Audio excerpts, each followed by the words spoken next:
Hello kabayan!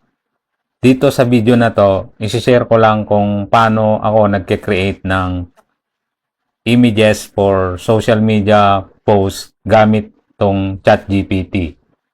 So, pagka-sign in mo sa account mo, ito yung makikita mo. So, ang ginawa ko dito, prinamp ko na siya.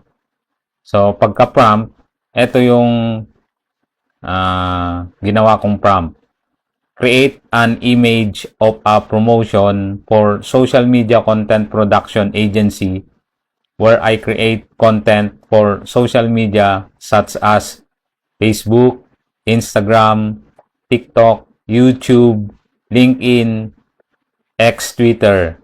Tapos dinagdag ko pa tong additional details na to. Make it like the AARP magazine cover style. Do not put the word AARP and put all the words in a 1:1 aspect ratio. Pagka-prompt ko ng ganyan, ito yung result na binigay niya.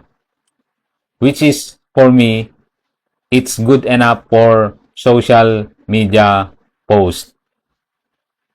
And bonus tip, pwede mo pang ipagawa sa kanya yung caption for your social media post.